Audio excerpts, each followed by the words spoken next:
அல்ஹம்துலில்லாஹ் அஷ்ஹது அன் லா இலாஹா இல்லல்லாஹ் வஹதஹு லா ஷரீக லஹு. அந்த அல்லாஹுவை தவிர வேறு தெய்வங்கள் இல்லை என்று நான் சாட்சியம் பகிர்கின்றேன்.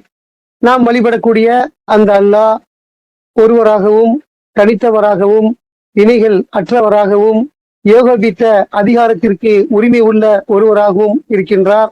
அத்தகைய நம்முடைய மகத்தான இரட்சகரை இங்கே நாம் நினைவுகூறுவதற்காக, அவர் புகழ் பாடுவதற்காக, அவரை துதிப்பதற்காக, அவரை நினைவுகூறும் முகமாக இந்த வலைதள வகுப்பிலே நாம் அனைவரும் குழுமியிருக்கின்றோம். இந்த ஒரு மாபெரும் வாய்ப்பை அல்லாஹ் நமக்கு வழங்கி நம்மை பாக்கியவான்களாக ஆக்கி வைத்திருக்கின்றார். அல்ஹம்துலில்லாஹ். அல்லாஹ்வுடைய மார்க்கமான இந்த சரணடைதல் என்னும் இந்த மார்க்கம் அவருடைய அங்கீகாரம் அவரால் வழங்கப்பட்ட இந்த மார்க்கத்தின் அடிப்படை இந்த குர்ஆன் மட்டுமே என்றும், இந்த குர்ஆனை தவிர வேறு எந்த ஒன்றும் மார்க்கத்தின் அடிப்படையோ ஆதாரமோ கிடையாது என்றும் நாம் ஒரு தெளிவான அறிவை பெற்றிருக்கின்றோம்.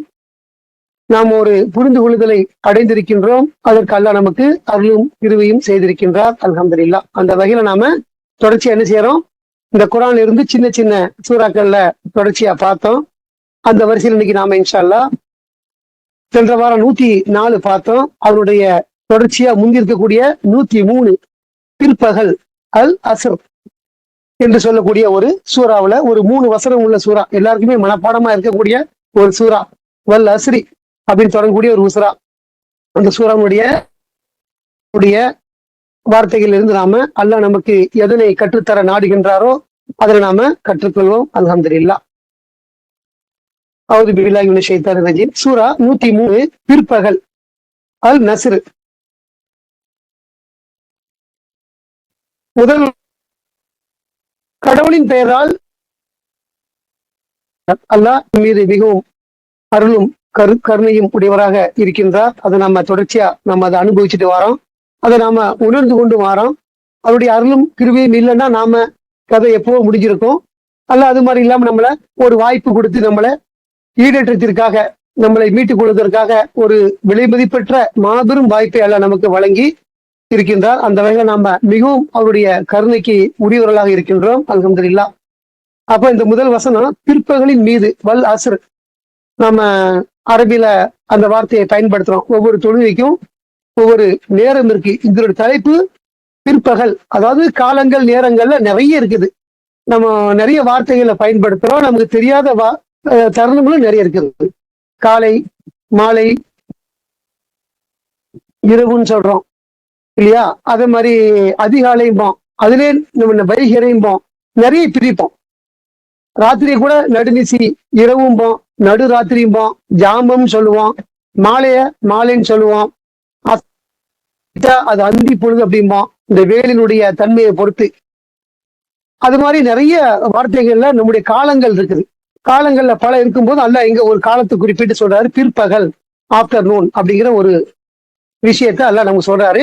அதன் மூலமா நம்ம நிறைய காலங்களை அறிஞ்சு வச்சிருக்கிறோம். அப்ப அந்த காலத்தை பத்தி சொல்லிட்டு அந்த காலத்தின் மீது, அதாவது பிற்பகலின் மீது அப்படின்னு சொல்லி அல்லாஹ் நிறைய அவருடைய படைப்பின் மீது சத்தியம் விட்டு சொல்றார். ஒரு உண்மையை, பேருண்மையை நம்ம சொல்லும் போது மனிதனுடைய வழக்கத்துல அப்படி இருக்குதுல்ல, அந்த விஷயத்த அவர் தன் படைப்பின் மீது சத்தியம் விட்டு சொல்றாரு. ஆனா நமக்கு அந்த உரிமை கிடையாது. எந்த ஒரு படைப்பின் மீதும் சத்தியம் விட்டு சொல்வதற்கு நமக்கு உரிமை இல்லை. அவர் தன் படைப்பின் மீது அவர் சொல்றார். அந்த மக்கா நகரத்தை பத்தி கூட சொல்லுவாரு, இந்த நகரத்தின் மீது அப்படிம்பாரு. நிறைய சத்தியத்தை சொல்லும் போது அவருடைய படைப்பை பத்தி வரும். அது மாதிரி ஒரு விஷயத்தை எங்க அல்லாஹ் சொல்றாரு, பிற்பகலின் மீது. அல்லாஹ் ஒரு விஷயத்த சத்தியம் விட்டு சொல்றாருன்னா அது ரொம்ப ஒரு பவரான விஷயம் அப்படிங்கறத புரிஞ்சுக்கணும். சென்ற வாரங்களை பார்த்தோம், ஹுமஜா, புறம் கூறுபவன் அப்படிங்கிறத பத்தி நம்ம பார்த்தோம். அப்படி பண்ணா என்ன ஆகும் அப்படிங்கிறத, நரகத்தை பத்தி நமக்கு எல்லாம் நிறைய விஷயங்களை கற்றுக் கொடுத்தார், நினைவூட்டினாரு.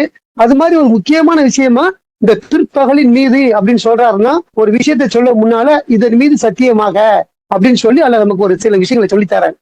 2வது வசனம் தொடர்ச்சியா, மானிடனானவன் முற்றிலும் நஷ்டமடைந்து விட்டான் அப்படின்னு சொல்லி ஒரே போட சொல்லிடுறார்.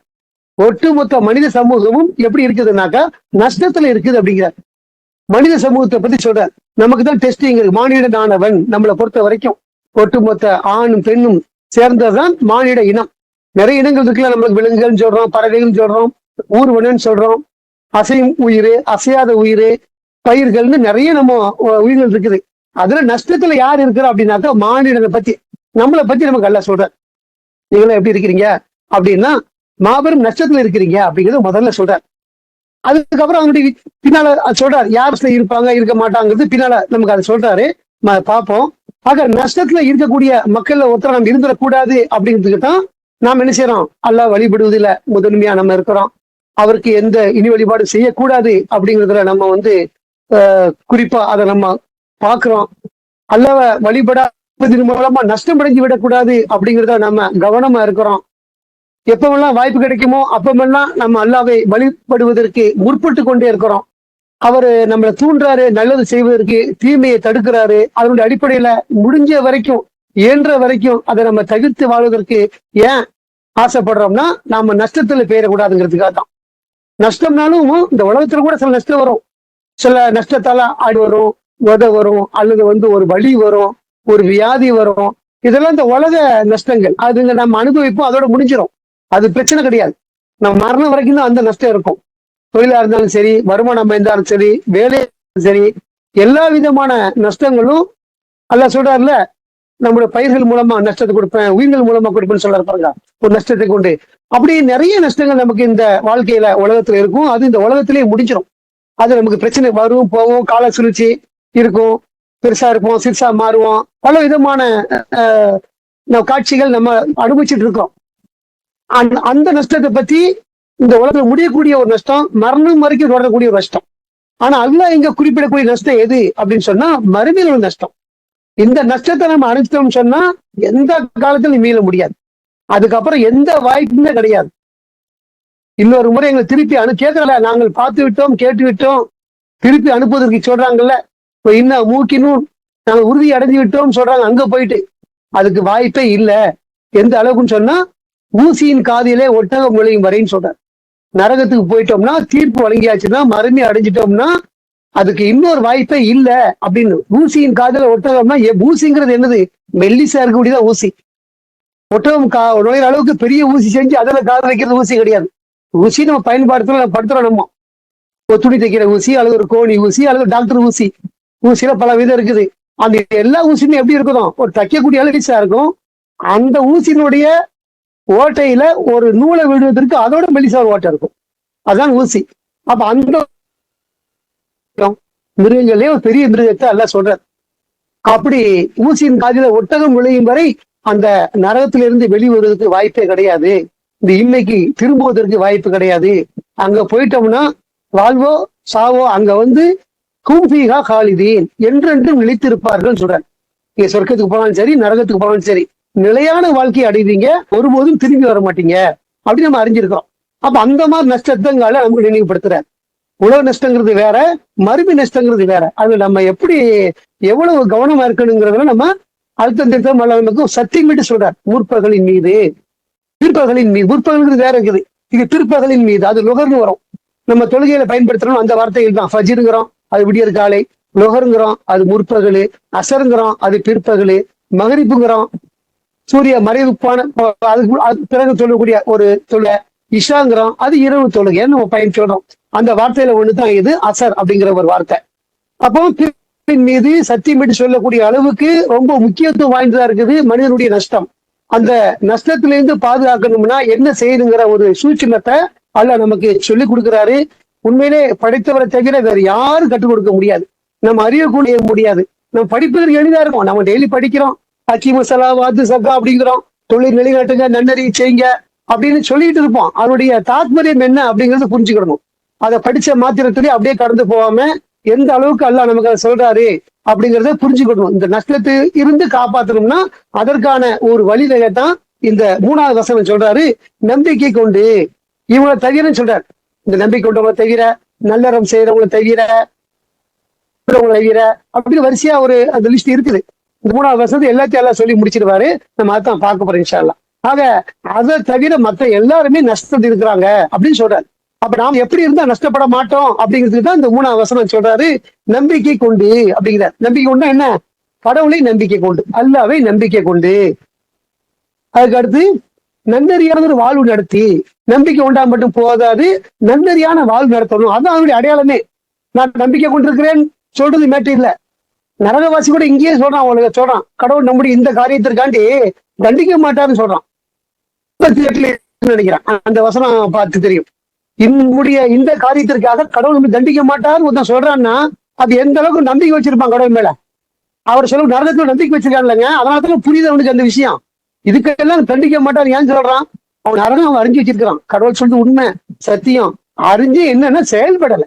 அதான் விஷயம். செயல்படாம என்ன செய்யறான்? இந்த மாதிரி வார்த்தைகள் அவனே சட்டங்களை சொல்லிக்கிட்டு இந்த மாதிரி விஷயங்களுக்கு கடவுள் நம்மளை ஒருபோதும் தப்பிக்க மாட்டாரு அப்படின்னு சொல்றான்னா அவன் நம்பிக்கை இல்லாதவன் கிடையாது, நம்பிக்கையோட தான் இருக்கு. அதுதான் அல்ல சொல்றாரு 12ஆம் அத்தியாயத்துல 103 நம்பிக்கை கொண்டவங்கள பெரும்பாலான பேர் நரகத்துல இருக்காங்க. ஏன் சொல்லப்படுது? அவன் நம்பிக்கை கொள்ளாமல நரகத்துக்கு போறான். நம்பிக்கை கொண்டவன் தான் இணைவேற்றே அல்லாமல் ஈமான் கொள்ளவில்லை. இந்த மாதிரி வார்த்தைகள் எல்லாம் அவன் தன்னை ஆறுதல் படுத்திக்கிறான்ல. இந்த மாதிரி விஷயத்துக்குலாம் அல்ல நம்மளை தண்டிக்க மாட்டாருன்னு சொல்றான் பாத்தீங்களா? அது வச்சுதான் அல்ல சொல்றாரு அவனா சட்டங்களை ஏற்றி கொண்டான், இறை வழிபாடு செய்யறான் அப்படின்னு சொல்லிட்டு அந்த விஷயத்தை நம்ம கற்றுக் கொடுக்குறாரு. சோ இங்க நம்ம சொல்ற விஷயம் என்னன்னா, நரகத்துக்கு போற எல்லாருமே கடவுளை நிராகரிச்சவங்க கிடையாது. கடவுளை ஏற்றுக்கொண்டவங்க, கடவுள் தன்மையை தெரிஞ்சவங்க, நரகத்தை நம்பினவங்க, சொர்க்கத்தை நம்பினவங்க, அதை எதிர்பார்த்தவங்க தான். ஆனா என்ன செய்யலன்னா அமல்ல கோட்டை விட்டாங்க. அதனுடைய விளைவாக தான் நரகத்தை போய் அடைகிறாங்க அப்படிங்கிறத நம்ம அறிகிறோம். அப்ப அந்த அடிப்படையில நம்பிக்கை கொண்டு நன்னறியான ஒரு வாழ்வு நடத்தி அப்படின்னு சொல்றாரு. நம்பிக்கை கொள்றதுன்னா கடவுளை நம்பிக்கை கொள்றது. கடவுள் எப்படி நம்பிக்கை கொள்றது? கடவுளை நம்புகிறேன் அப்படின்னு ஒரு ஸ்டேட்மெண்ட் கொடுத்தா போதாது. அவருடைய தன்மை என்னவோ அதை நம்புறது. கடவுள் நாம இருக்கிறோம்னா நான் ஒருத்தர் அங்க இல்ல, என்னோடு அவர் இருக்கிறார் அப்படி நம்புறது. நாம அங்க ஒரு மொத்தமா 100 பேர் இருக்கிறோம்னா 101ஆவதாக அவர் இருக்கின்றார் அப்படின்னு நம்புறது கடவுள் நம்பிக்கை. அவர் எங்கும் நிலவுவோராக இருக்கின்றார் அப்படிங்கறத நம்புறது. எல்லா பக்கமும் இருக்கிறார், நம்மை கண்காணித்துக் கொண்டிருக்கிறார், நம்மை பரிமுகப்படுத்துறாரு, நம்மை வழி நடத்துறாரு. அவருடைய தன்மைகள், அவர் நமக்கு அருளும் கிருபியும் செய்யறாரு. நிறைய பாக்குறோம்ல. இந்த எல்லா தன்மைகளும் உடையவர் தான் கடவுள் அப்படின்னு நம்ம நம்புறதோட மட்டும் இல்லாம அவர் பார்க்கும்போது நம்ம எப்படி செயல்படுவோமோ அதே மாதிரி எல்லா தரும் செயல்படுவதுதான் நம்பிக்கையை வெளிப்படுத்துவதாகும். இது மற்ற மனிதர்களுக்கு காட்டிக் கொள்வதற்குள்ள நம்பிக்கை இல்லை. தனிமையிலும் கடவுளை எவன் அஞ்சுகிறானோ அவன் தான் கடவுளை நம்பக்கூடியவன். தனிமையிலும் கடவுளுக்கு அஞ்சக்கூடியவனுக்கு தான் இந்த குரானை நமக்கு என்ன செய்ய அண்டர்ஸ்டாண்ட் ஆகும், புரியும். அப்படி எல்லாம் நமக்கு அந்த யாசின் சூறாலே நம்ம சொல்றாரு, தனிமையில் அஞ்சக்கூடியவர்களுக்கு தான் உங்களுடைய இந்த பிரச்சாரம் போய் அவருக்கு பயனடைன்னு சொல்றாரு. அப்படி அந்த நம்பிக்கைங்கிறது வெறும் நம்பிக்கை மட்டும் இல்லாம அந்த நம்பிக்கையை செயல்படுத்தும் முகமாக நம்முடைய செயல்கள் இருக்கணும், நம்முடைய அமல்கள் இருக்கணும், நம்முடைய பேச்சு இருக்கணும், நம்முடைய பாவனைகள் இருக்கணும், நம்முடைய நடவடிக்கைகள் இருக்கணும். அவர் கற்றுத்தரக்கூடிய விஷயங்கள் மரியாதை நடக்கணும். இங்கிதமா இருக்கணும், இங்கிதமா இருக்கணும். இங்கிதத்தை ஒருபோதும் நினைச்சு கைவிடக்கூடாது. சொல்றாங்க, நபியினுடைய வீட்டுக்கு நீங்க விரும்பிக்க போனீங்கன்னா அங்க இருந்து பேசிட்டே இருக்காதீங்க, அவர் உங்களை சொல்ல மாட்டாரு, வெக்கப்படுறாரு உங்களை சொல்றதுக்கு, இப்ப கிளம்புங்கப்பா அப்படின்னு சொல்றதுக்கு. நம்மள நினைச்சு உரிமையோட சொல்லுவோம், எனக்கு அடுத்த வேலை இருக்குது கிளம்புங்க அப்படின்னு சொல்லி. அந்த மாதிரி சொல்லக்கூடிய அவர் வெக்கப்படுறாரு. நீங்க என்ன செய்யுங்க, ரொம்ப போட்டு படுத்திட்டு இருக்காதீங்க, விருந்து கழிச்சாங்களா, சாப்பிட்டீங்களா, கிளம்புங்க. அவர் ஓய்வு எடுப்பாரு, ரெஸ்ட் எடுப்பாரு, தனிமையில இருப்பாரு. எல்லா மனிதனுக்கும் பிரைவசி இருக்குது இல்ல, ஒரு பிரைவசின்னு ஒண்ணு இருக்குது. நாம இருக்கிறோம்னா நான் பிரைவசியா இருக்கும்போது தனியா இருந்தா யோசிப்போம், ஒரு குரான் படிப்போம், அல்லது எதையாவது யார்ட்டையாவது பேசிக்கிட்டு இருப்போம். தனிமையில பேசக்கூடிய விஷயம் இருக்கும். நம்ம கூட ஒருத்தர் இருக்கிறான்னு வச்சுக்கிங்க, நம்ம அதை பேச முடியாது. நம்ம ஒருத்தர் கார் வச்சிருக்கிறாருன்னா அவர் ஒரு டிரைவர் வச்சிருப்பா வச்சுக்கோங்க, டிரைவர் கிட்ட கிடைச்சி எல்லாம் பேச மாட்டார்ல, பொதுவான விஷயங்கள் பேசுவாங்க இன்னொருத்தர் இருக்கும்போது.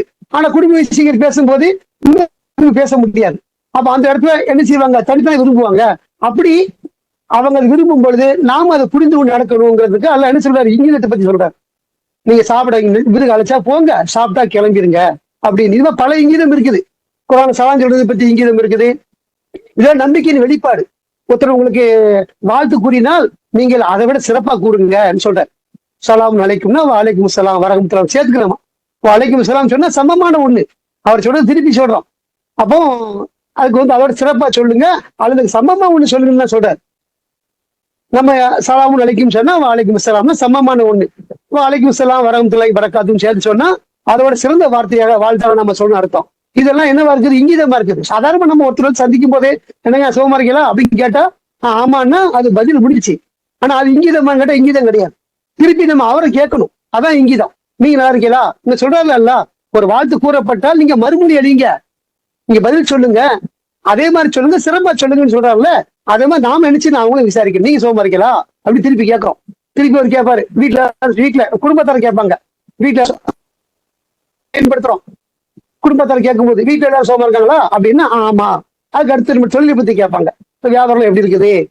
ஏன்னா தொழில் நல்லா இருந்தா தான் நம்ம நல்லா இருக்கும் அப்படிங்கிறத அதை அறிஞ்சு வச்சிருக்கிறாங்க. அந்த அடிப்படையில் அதை கேட்பாங்க. பிசினஸ் நல்லா இருக்கு, நம்ம அவங்களுடைய வாழ்க்கை நல்லா இருக்குது புரிஞ்சுக்கிடலாம். அதை வச்சு அதை கேட்பாங்க. இப்படி ஒண்ணு கேட்கும்போது நாமளும் திருப்பி கேட்கணும், உங்க வியாபாரம் எப்படி இருக்கும், வேலை எப்படி இருக்குது அப்படி கேட்கணும். அது என்னது, இங்கிதம். அப்ப இந்த இங்கிதத்தை நம்ம பயன்படுத்தும் போது, இந்த இங்கிதத்தை நம்ம செய்யும் பொழுது, இந்த இங்கிதத்தை நம்ம பேணும் பொழுது நம்ம நம்பிக்கை அங்க வெளிப்படுதுங்க. அதுக்காக நான் சொல்றேன், நம்பிக்கை அப்படின்னா வெறும் நம்பிக்கை இல்ல, அல்லாஹ் சொல்லக்கூடிய அந்த விஷயங்கள் நம்ம நடத்துறது இங்கிதமா இருக்குது, அத நம்ம நம்பிக்கையா இருக்குது. அத மாதிரி இன்னும் 5-6 வருஷங்கள் இருக்குது இங்கிதத்தை பத்தி சொல்றதுக்கு. இரவு நேரங்கள்ல நம்முடைய தாய் தாப்பனா இருந்தாலும் யாரெல்லாம் நம்ம அந்த பார்க்கக்கூடாது, ஒரு வீடா இருந்தாலும் நம்முடைய வெளிப்படையான இது ஆடை, இதே வீட்டுக்கு இப்படி இதே ஆடை போட்டிருக்க மாட்டோம். சட்டை கழிச்சுட்டு ஒரு சாரத்தை கொடுத்துட்டு ஃப்ரீயா இருப்போம். வீட்டுல ஒருத்தர் பெல் அடிச்சாருன்னா நம்ம அப்படியே வந்து கதை திறக்க மாட்டோம், ஒரு மேல் சட்டையை ஒண்ணு போட்டுட்டு டவலை ஒண்ணு போட்டுக்கிட்டு தான் திறப்போம். ஏன்னா அது மேலாடை போடுறோம். அப்படிதான் நம்ம ஒருத்தர் சந்திக்க முடியும் அந்த அடிப்படையில. அப்ப அது மாதிரி ஆடையை களையக்கூடிய ஒரு அறையிலேயோ அரைகுறை ஆடையில இருக்கக்கூடிய இடத்துலயோ நாம உள்ள நுழையிறோம்னா நாம அவங்களுக்கு அனுமதியோட போகணும்னு நல்லா சொல்லித்தராரு. அவங்க அனுமதி கேளுங்க. எந்தெந்த நேரம் தான் இருக்குது, இஷாவுக்கு பின்னால் இருக்குது, பஜருக்கு முன்னால் இருக்குது, லொகருக்கு பின்னால் இருக்குது, அசருக்கு முன்னால் இருக்குது, ஓய்வு எடுக்கக்கூடிய நேரங்கள். ஒருத்தர் தூக்கிட்டு இருக்கும்போது முழுமையான ஆடையில அப்படி இருக்க முடியாது, ஒரு அரைகுறை ஆடை இருக்கும். அப்ப நாம அனுமதி கேட்டு போகணும். இது என்னது, இங்கிதமா குர்ஆன்ல சொல்லப்படுது. இந்த இங்கிதத்தை நாம பின்பற்றோம்னு சொன்னா நாம நம்பிக்கையா இருக்கணும் அர்த்தம். நீங்க நம்பிக்கை கொண்டு நன்னதியான வாழ்வு நடத்துன்னு சொல்றது அர்த்தம் என்னன்னா, இதையெல்லாம் பின்பற்றணும். ஒரு குணம், ஒரு பண்பு நான் சொல்றேன், இந்த மாதிரி ஏராளமான பண்பு இருக்குது. மரியாதையா பேசுங்க அப்படின்னு நல்லா சொல்றாரு, அது இங்கிதமா இருக்குது. நம்மளோட வயசு மூத்தவங்களை மரியாதையா பேசணும் அப்படின்னு, நம்ம முன்னால வரும்போது மரியாதையா பேசுறது, பின்னால இருந்து அவையவன் பேசுறது, இது இங்கிதம் கிடையாது, நம்மளுடைய நம்பிக்கையுடைய வெளிப்பாடும் கிடையாது.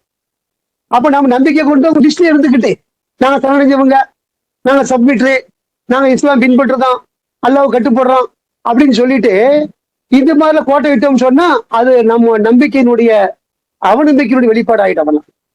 அப்போ வெறுமை நாம நம்பிக்கையா கொண்டிருக்கமே தவிர வாயளவுல நம்முடைய செயல்ல உள்ளத்துல இல்ல அப்படிங்கிறது வெளிப்படுத்துறது தான் ஒருத்தனை பத்தி பின்னால பேசுறது, புறம் கூறுறது, அவதூறு பேசுவது, மரியாதை இல்லாம நடப்பது, இதெல்லாம் செய்வது இங்கிதத்துல சேராது. அப்ப நாம இது மாதிரியான அல்லாஹ் கற்றுக் கொடுக்கக்கூடிய மரியாதையை, இந்த இங்கிதத்தை பின்பற்றணும்னா நாம நம்முடைய நம்பிக்கையை வெளிப்படுத்தணும்னு அர்த்தம். நமக்கு எல்லாமே தெரியணும்லங்க, மற்றவங்களுக்கு தெரியறதுக்கு இல்ல. இப்ப தனியா தான் இருக்கோம், தனியா தான் பேசுறோம், தனியா தான் இருந்தாலுமே எப்பமெல்லாம் வாய்ப்பு கிடைக்கிறதோ அப்பமெல்லாம் கடவுளுக்கு பயந்தோம்னா நாம நம்மளுக்கு தெரிஞ்சுக்கிடுவோம், நம்ம அல்லாஹ்வோட கிருபையில நம்ம சரியான வழியில் அல்லாஹ் வழி நடத்துறாரு அப்படின்னு புரிஞ்சுக்க முடியும் நம்மள. அதுக்கு நம்பிக்கை நம்முடைய செயல்பாடு மூலமா தான் வெளிப்படுமே தவிர வெறும் வார்த்தைகளாலோ நம்முடைய பெயர்களாலோ நாம அந்த லிஸ்ட்ல அந்த கூட்டத்துல இருக்கிறதுனாலயே இல்லைங்கிறத புரிஞ்சுக்கணும். ஆக நம்பிக்கை கொண்டு நன்னறியானதில் வாழ்வு நடத்தி அப்படிங்கிறார்.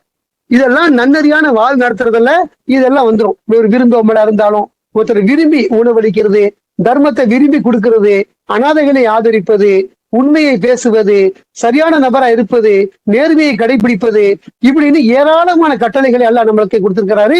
அதை எல்லா தருணத்திலையும் செய்யறது. நமக்குன்னா ஒண்ணு, இன்னொருத்தருனா ஒண்ணு, அது சிம்பிள் அப்படி இல்லை. அதாவது இப்ப நேர்மை அப்படி என்ன, 10 பங்கு வைக்கணும், அதுல ஒண்ணு நமக்கு இருக்குது அப்படின்னா அந்த பங்கு எப்படி வைப்போம்? நம்ம எவனும் கூட பேர கூட சமமா இருக்கணும், உறுதியா இருப்போமா? அப்படி கரெக்டா வைப்போம் அந்த 10 பங்க. சரியா கொஞ்சம் முன்ன பேர் தெரிஞ்சா திரும்ப செக் பண்ணி மாத்தி என்ன செய்வோம், சமப்படுத்துவோம் அதை. ஏன்னா அதுல எல்லாரும் 9 எடுத்ததுக்கு அப்புறம் கடைசி பங்கத்தை நமக்கு வரும். அப்ப திருப்தி இருக்கும். நம்ம கூட உள்ளதான் அவன் எடுத்துட்டு குறையா நமக்கு எடுத்தா திருப்தி இருக்கும்போது திருப்தி இருக்காது. அப்ப அந்த இடத்துல எப்படி நம்ம நேர்மையை தேடுவோமோ அதே மாதிரி அதே சமயத்துல 10 பேரு நமக்கு இல்ல, எப்ப நீ பங்கு வச்சு கொடுப்பா அப்படி நம்மளே கட்டளை போட்டுருவானுவா. நம்ம என்ன செய்வோம், ஏடா உடம்பு வைக்கிறது. சரி இந்தா. ஏன்னா அதெல்லாம் நிறைய வேலை செஞ்சுட்டு இருக்க முடியாது, ரொம்ப ஷார்ப்பா பார்க்க முடியாது இப்போ. ஏன்னா இது இவனுக்கு கிடையாது இல்ல, சொந்த பங்கு கிடையாது இல்லைங்க, நமக்கு இல்ல இல்லைங்க. 10 பேர் அவன் எடுத்துட்டு போறான், கொஞ்சம் முன்ன பிறந்தா என்ன, இது என்னது, இது நேர்மையை தவறக்கூடிய விஷயமாயிடும். இப்பதான் நம்ம நம்பிக்கை வெளிப்படுதுங்க. நம்பிக்கை இல்ல, அவநம்பிக்கை வெளிப்படுது. கடவுள் மீது நம்பிக்கை இருந்தா எப்பவும் ஒரே மாதிரில இருக்கணும். நமக்குன்னா ஒண்ணு, இன்னொருத்தருக்குன்னா இன்னொரு மாதிரி நடந்தா அது நேர்மையானது கிடையாது. இப்படி ஒரு உதாரணம் நான் சொல்றேன். இது மாதிரி பல விஷயங்கள் நமக்கு நிறைய முன்னால என்ன வருதோ அதை செயல்படுத்தக்கூடிய அந்த விஷயங்களை சொல்றேன். ஆனா அந்த அடிப்படையில நம்பிக்கை எந்த தருணத்திலையும் நமக்கோ மற்றவனுக்கோ சரியான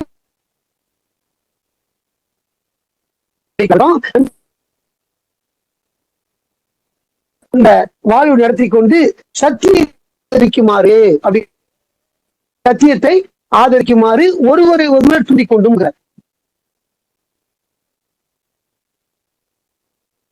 ஆதரிக்கிற என்ன சத்தியம்னா என்ன? நிறைய சத்தியங்கள் இருக்குது. அதுல தலையாய சத்தியம் என்னன்னா கடவுள் மட்டும்ங்கிறது தான். அல்லாஹ் மட்டும், அவர் தான் சத்தியம், அவருடைய வார்த்தைகள் தான் சத்தியம். குரான்ல பாக்குறோம்ல அது. அந்த சத்தியத்தை என்ன செய்யணும்? அதெல்லாம் சொல்ற நமக்கு சத்தியத்தை ஆதரிக்க வேண்டும்ங்கிற. கடவுள் மட்டும்ங்கிறத நீங்க ஆதரிக்க வேண்டும், கடவுள் மட்டும்ங்கிறத பிரச்சாரம் செய்ய வேண்டும், அதை ஒருவரை ஒருவர் சொல்லி தூண்டி கொண்டு இருக்க வேண்டும்ங்கிற. ஏன்? நம்ம அவனை தூண்டினாதான் நாமளே ஒழுங்கா இருப்போம். நாம தெரிஞ்சுக்கிட்டோம் நம்ம கடவுள் மட்டும்தான், நம்ம வருமானம் தொழுகிறோம், வணங்குறோம், வழிபடுறோம், அப்படி இருந்தோம்னா அது என்ன ஆகும்னா திருப்பி நம்முடைய இதயங்கள்லாம் ஹார்டாயும். நம்ம அல்லாஹ் சொல்லக்கூடியதை பின்பற்றலாம்னு சொன்னா அன்னைக்கு விரும்பணும், அதை மட்டும் இருந்துட்டு நம்ம தெரிஞ்சுக்கிட்டோங்கிற மமையில இருந்தோம்னா திருப்பி நம்ம வேதத்தை அடைஞ்சவங்க இருந்தாங்கல்ல, அவங்க இதயங்கள் எப்படி ஹார்டாச்சுன்னு சொல்றாரு, கடுமையானது. ஏன்னா அதை பின்பற்றல அவங்க. இது அல்லாஹ் தொடர்ச்சியா ஒரு பராமரிக்க சொல்றார். ஒருவரை ஒருவர் தூண்டி கொண்டு அப்படிங்கிறார். சத்தியத்தை ஆதரித்துக் கொண்டு ஒருவரை ஒருவர் தூண்டி கொண்டுங்கிறார். அல்லாஹ்வை ஆதரிக்கணும், அவருடைய சட்டங்களை ஆதரிக்கணும், அவருடைய வார்த்தைகளுக்கு கீழ்ப்படியணும், அவருடைய வேதத்தை அணுகணும், அதன் மூலமா கலந்து ஆலோசிக்கணும், அதன் மூலமா முடிவு எடுக்கணும், எல்லாரும் ஒண்ணு சேர்ந்து இருக்கணும், தெரியாததை கேட்டு தெரிஞ்சுக்கிடணும். எல்லாருக்கும் எல்லாம் தெரியும் சொல்றதுக்கு இல்ல. படிக்கும்போது எனக்கே நிறைய புரியாத வசனம் இருக்கும், நான் தெரிஞ்சாட்ட கேட்டுக்குருவோம். நீங்களும் அதை கேட்டு கன்சல்ட் பண்ணும்பொழுது என்ன செய்யணும்? நாம ஒருத்தர் கன்சல்ட் பண்றோம், சேர்ந்து இருக்கிறோம், தூண்டிக் கொள்றோம் அர்த்தம் ஆயிடும். அந்த அடிப்படையில கடவுளை ஆதரிக்க வேண்டும், சத்தியத்தை ஆதரிக்குமாறு அப்படிங்கிற. சத்தியத்தை ஆதரிக்குமாறு மற்றவங்களை தூண்டுங்க, ஒரு தூண்டிக்கிட்டு இருங்க அப்படிங்கிற. ஒருத்தரை தூண்டிக்கிட்டே இருந்தோம்னு சொன்னா நமக்கும் அது ஒரு வழியா இருக்கும். அது நம்முடைய ஆடை கைகள் இருக்குது, ஒரு சாதாரணமா ஒரு வேலை செஞ்ச கைதான். இதுல இப்போதைக்கு கரை படிச்சிருக்கு, அழுக்கு இருக்கு அப்படின்னு சொல்லி நான் இப்போ துணி துவைக்க போறேன் அப்படின்னு நினைச்ச மாட்டேன். கை சோப்பிட்டுலாம் கழுவ மாட்டேன். அழுக்கு துணி எடுத்து போடுவோம், எல்லாம் செய்வோம், வாஷிங் பயன்படுத்துவோம். கையில தொழிற்சாலும் சரி, மிஷினில் தொழிற்சாலும் சரி, அந்த எரிச்சி அந்த கைகளை சோப் போட்டு பயன்படுத்த மாட்டோம். சாதாரண கைகளா நம்ம தொடங்குவோம். இந்த துணிமணி எல்லாம் களைஞ்சி துவைச்சு முடிச்சதுக்கு அப்புறம் நம்ம கையை பார்த்தோம்னா துணிகள் தூய்மையான மாதிரி கைகளும் தூய்மையா இருக்கும். அது எந்த அழுக்கும் இருக்காது, வெண்மையா இருக்கும். ஏன்னா நம்ம அதை தூய்மை செய்யும் போது நம்ம கையும் தூய்மையா இருக்கும். கையில துவைச்சாலும் சரி, அதை துவைக்கன்னு ஆரம்பிச்சிட்டாலே நம்ம நீக்கிக்கிட்டு செய்யறது இல்லை, அழுக்கடிக்கு சாதாரணமா தொடங்குவோம். ஆனா துணி தூய்மையான மாதிரி கையும் தூய்மையாயிடும். அந்த அடிப்படையில நம்ம மற்றவனுக்கு அதை ஆதரிக்க மாதிரி தூண்டும் பொழுது நாம உறுதியா இருப்போம். கடவுள் மட்டும் ஆதரிங்கன்னு ஒருத்தர் சொல்லிட்டு நாம செய்யாம இருந்தா நமக்கே ஒரு வெக்கமா இருக்கும்லங்க. இல்ல மத்தவங்க சொல்றோம் நம்ம செய்ய மாட்டேங்கிறோம் அப்படின்னு சொல்லிட்டு, இல்லையா? எந்த விஷயமா இருந்தாலும் சரி. அப்படி அல்ல, அதைத்தான் நமக்கு அந்த சிஸ்டத்தை சொல்லி தராரு. நம்மளுக்கு நம்பிக்கை கொண்டு நன்னெறியான ஒரு வாழ்வு நடத்தி சத்தியத்தை ஆதரிக்க ஒருவரை ஒருவர் தூண்டிக் கொண்டு, அதோடு மட்டும் இல்லாம உறுதிப்பாட்டுமாறு ஒருவரை தூண்டிக்கும். அதுல நீங்க உறுதியா இருங்க, ஸ்ட்ராங்கா இருங்க. கடவுள் மட்டும் தான்ங்கிறது ஸ்ட்ராங்கா இருங்க. அவருடைய சட்டத்தை மட்டும் பின்பற்றுதுங்க. அவருடைய சட்டமில்லாத வேற எந்த புத்தகத்துக்கு நீங்க கட்டுப்படாதீங்க, போலியான சட்டங்களுக்கு கட்டுப்படாதீங்க, அவருடைய சட்டத்துக்கு நிகராக நீங்க இன்னொன்னு எடுத்துக்கிடாதீங்க அப்படின்னு என்ன செய்யணும்? அதுல உறுதிப்பாடா இருக்கணும். உறுதிப்பாடா இருக்க நீங்க தூண்டுனீங்கன்னா நீங்களும் உறுதிப்பாடா இருப்பீங்க. நான் உறுதிப்பட வச்சு தூண்டுனா நானும் உறுதிப்பட இருப்பேன். என்னடா இவ்வளவு தூரம் பேசணுமே, நாமளே தலைமுறை செய்யும்போது செய்யலையே அப்படின்னா எனக்கு ஒரு அசிங்கமா இருக்கும், எனக்கு என்ன பத்தி வெக்கமா இருக்கும். என்னடா நான் என்ன வந்துக்குருவேன், என்ன நானே நிந்தனை செய்துக்கிடுவேன். நான் என்ன இவ்வளவு கேவலமா இருக்கேன், இவ்வளவு மோசமா இருக்கிறேன் அப்படி ஒரு உணர்வு எப்போ தூண்டிட்டே இருந்தா தான். எப்போவாது சொல்றது, எப்போவாது பேச. அப்ப அதுல நம்ம அசத்தை காட்டோம்னா சொந்த வாழ்க்கையும் அப்படித்தான் இருக்கும். காட்டிக்கொள்ளக்கூடிய ஒரு நபரா இருப்போமே தவிர இயல்பா உண்மையான ஒரு சரணத்தை இருக்க முடியாது. ஆனா எல்லா சமயத்திலும் என்ன செய்யணும்? கடவுளை பத்தி நாம் பிரச்சாரம் செஞ்சுட்டு இருக்கணும், அவரை ஆதரிக்க மாதிரி சொல்லணும், அதை தூண்டிக்கிட்டு இருக்கணும். அது சத்தியமா இருக்குது. அதோட நாம உறுதியா இருக்கணும்னா அந்த உறுதிப்பாட்டோட இருக்கும்படி மற்றவங்களை தூண்டிக்கிட்டே இருங்க அப்படின்னு சொல்றாரு. அதுல நிறைய பிரச்சனைகள் வரும். அதான் அல்ல அங்க சபருங்கிற வார்த்தையெல்லாம் அரபியில் இருக்கும். வல்லஸ்ரு இன்னல் இன்சான லஃபில் ஹுஸ்ர் இல்லல்லதீன ஆமனு வஅமிலு ஸாலிஹாத்தி வதவாஸவ் பில் ஹக்கி வதவாஸவ் பிஸ் ஸப்ர். அதன் மீது பொறுமையா இருக்கும். நிறைய பிரச்சனை வரும். அதுதான் அங்க டிரான்ஸ்லேஷன்ல பிரசாத் கொடுத்துருக்கிறாரு. ஒருவரை ஒருவர் தூண்டிக்கொண்டு இருப்பவர்களை தவிர மற்ற ஏனைய எல்லா மானிடர்களும் நஷ்டத்துல இருக்கிறீங்க அப்படிங்கிற. அப்ப இந்த கேட்டகரி நம்மகிட்ட இல்லைன்னா, நம்பிக்கை நம்மகிட்ட இல்லைன்னா, நன்னெறி நம்மகிட்ட இல்லைன்னா, சத்தியத்தை ஆதரிக்கலைன்னா, சத்தியத்தை தூண்டிக்கொண்டு ஒருவர் இல்லைன்னு சொன்னா, அதே சமயத்துல உறுதிப்பாடோடு இல்லைன்னா, சத்தியத்தை சொல்றது மட்டும் இல்லை, நம்ம உறுதிப்பாடாக இருக்கணும். நம்முடைய காரியத்தின் மூலமா செயல்கள் மூலம் வெளிப்படுத்தணும் அப்படிங்கறது அல்லாஹ் நமக்கு கற்றுக் கொடுக்குறாரு. அப்படி தூண்டிக் கொண்டு இருப்பவர்களை தவிர மற்ற ஏனைய மனிதர்களும் நஷ்டவாளிகள் சொல்றாரு. இது ஒரு சின்ன சூறா தான், 3 வசனம் இருக்கக்கூடிய சூறா.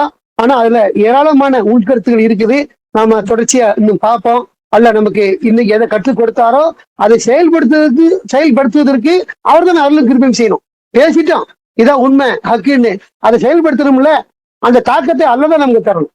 பெருமை பேசி இருக்கணும் அப்படின்னு அப்படி சொல்லிட்டு போறது இல்ல, இருப்பதற்கும் அவர் தான் நம்ம வழி நடத்துறதுங்கிறத நம்ம ஒரு பிரார்த்தனையோட இந்த சூறாவை நிறைவு செய்வோம். வார்த்தையின் போல் எழுத்தும் அல்லாஹ்வுக்கே. மாஷா அல்லாஹ், லா குவத்த இல்லா பில்லா, அல்ஹம்துலில்லாஹ். ஸலாமுன் அலைக்கும்